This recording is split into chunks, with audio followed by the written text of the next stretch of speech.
پاکستان کے معروف مصنف، محقق، انجینئر، صحافی، شاعر، مورخ، پاکستان کرونیکل کے مصنف عقیل عباس جعفری کے مطابق مجلس شام غریباں کا آغاز کیسے ہوا؟ مجلس شام غریباں پاک و ہند کی عزاداری کا اہم حصہ ہے۔ شاید ہی کوئی عزاخانہ ایسا ہو جہاں 10 محرم کو مغرب کے بعد اس مجلس شام غریباں کا اہتمام نہ ہوتا ہو۔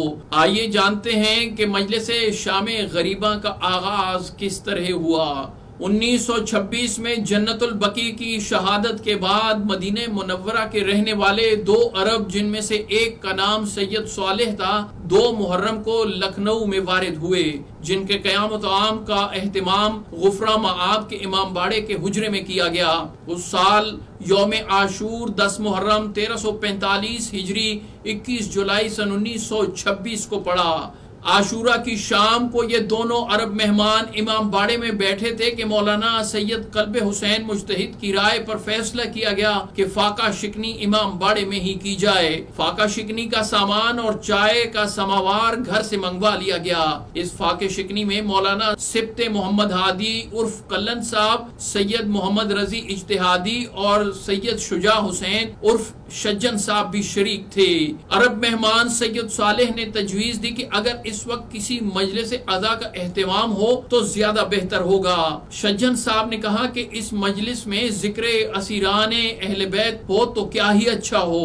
سب نے اس رائے کو پسند کیا۔ محلے میں مقیم مومنین کو اطلاع دی اور 70-80 حضرات جمع ہو گئے۔ مولانا سید محمد ہادی عرف کلن صاحب نے، جو انتخاب العلماء کے لقب سے ملقب تھے، ذاکری فرمائی اور خیام حسینی کے جلائے جانے اور اسیران کربلا کے قافلے کے شام کی جانب کوچ کرنے کا ذکر کیا۔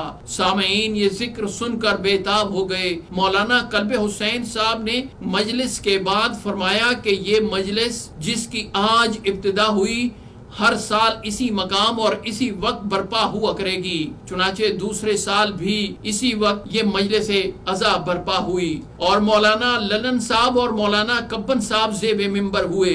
تیسرے برس اس مجلس کی اہمیت اور شہرت کے پیش نظر اس کا اہتمام اور انتظام محرم سے پہلے ہی شروع کیا گیا۔ خاندان کے ایک بزرگ منع آغا صاحب راز اجتہادی نے تجویز پیش کی کہ اس مجلس کا نام مجلس شام غریباں رکھا جائے۔ اس سال اس مجلس عزا سے عمدۃ العلماء مولانا سید قلب حسین صاحب نے خطاب فرمایا۔ ان کا بیان اتنا اثر انگیز تھا کہ کئی مومنین کو غش آ گیا۔ تیسرے سال سے مجلس کے بعد زوجہ حر کی جانب سے اہل حرم کے لیے کھانا اور پانی لانے کی روایت کی تاسی میں مجلس میں کچھ خوان اور نیاز اور پانی کا بندوبست کیا گیا۔ کچھ لوگوں نے ہاتھ میں شمع روشن کی۔ اس مظاہرے سے مجلس کی اثر انگیزی میں اور اضافہ ہو گیا۔ یہ مجلس سال بسال ترقی کرتی گئی۔ کہا جاتا ہے کہ اس مجلس کے بعد اتنا شدید گریہ تاری ہوتا تھا کہ کئی افراد کو ہسپتال لے جانا پڑتا تھا۔ چنانچہ ہر سال وکٹوریہ گنج ہسپتال کے ڈاکٹرز اور کمپاؤنڈر بھی دواؤں کے ساتھ مجلس میں شریک ہونے لگے۔ مجمع کی کثرت سے امام باڑہ غفرہ مآب کا وسیع صحن تنگ پڑنے لگا۔ رفتہ رفتہ یہ مجلس ہندوستان کے دوسرے شہروں میں بھی منعقد ہونے لگی۔ راج کمار محمود آباد کی کوششوں سے 1930 یا 1931 میں یہ مجلس لکھنؤ ریڈیو اسٹیشن سے بھی نشر ہونے لگی۔ اس مجلس کے لیے لکھنؤ ریڈیو کی جانب سے 15 منٹ مختص کیے گئے، جس سے مولانا سید قلب حسین نے خطاب کیا اور مختصر دورانیے میں معرکہ کربلا کی تاریخ، مقاصد، اہل بیت کی سیرت اور کربلا کے مصائب میں سبھی کچھ سمیٹ لیا کرتے تھے، گویا قطرے میں سمندر سمو دیتے تھے۔ مجلس کے نشر ہونے کے بعد کہ اس مجلس کے وقت عزاخانے کی روشنیاں گل کر دی جائیں، فرش اٹھا دیا جائے اور بجائے ذاکر کے ریڈیو رکھ دیا جائے۔ ہر امام بارگاہ میں ذاکر کی عدم موجودگی میں ہی اثر انگیزی قائم ہونے لگی، جو غفرہ مآب کے امام بارگاہ سے براہ راست سننے والے سامعین پر ہوتی تھی۔ مولانا سید قلب حسین صاحب اپنی زندگی کے آخری محرم 1963 تک اس مجلس سے مسلسل خطاب کرتے رہے۔ اس مجلس کی مقبولیت دیکھ کر ریڈیو کے ذمہ داروں نے اس کا دورانیہ نصف گھنٹہ کر دیا۔ مولانا سید قلب حسین صاحب کے انتقال کے بعد یہ ذمہ داری مولانا سید قلب عابد اور مولانا سید قلب صادق نے سنبھالی۔ اب یہ مجلس آل انڈیا ریڈیو کے مختلف اسٹیشن سے نشر کی جاتی ہے۔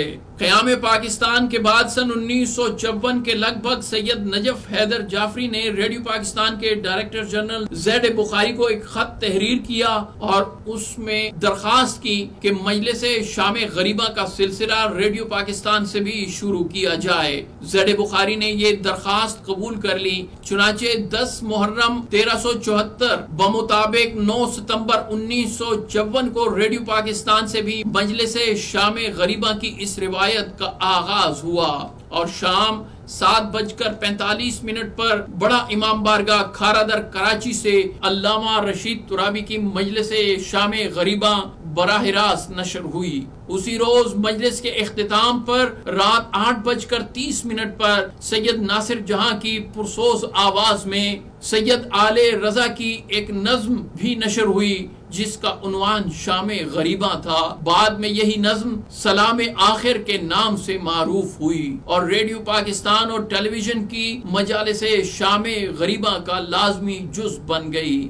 2 برس بعد 18 اگست سن 1956 سے ریڈیو پاکستان سے مجلس شام غریبہ اور سلام آخر کے درمیان مشہور نوحہ گھبرائے گی زینب بھی نشر کیا جانے لگا۔ یہ نوحہ ایک روایت کے مطابق عہد انیس کے معروف شاعر چھنو لال دلگیر کا لکھا ہوا ہے۔ یہ نوحہ بھی سید ناصر جہاں کی پرسوز آواز میں ریکارڈ کیا گیا۔ سن 1967 میں جب کراچی ٹیلی ویژن کا آغاز ہوا تو 9 اپریل سن 1968 بمطابق 10 محرم 1388 ہجری سے پاکستان ٹیلی ویژن سے بھی مجلس شام غریبہ کے نشریے کی اس روایت کا آغاز ہوا۔ پاکستان ٹیلی ویژن سے نشر ہونے والی پہلی مجلس شام غریبہ سے علامہ محمد مصطفیٰ جوہر نے خطاب کیا۔ سن 1969 سے سن 1973 تک علامہ رشید ترابی اس مجلس شام غریبہ سے خطاب فرماتے رہے۔ انہوں نے مسلسل 5 برس اس مجلس سے خطاب کیا۔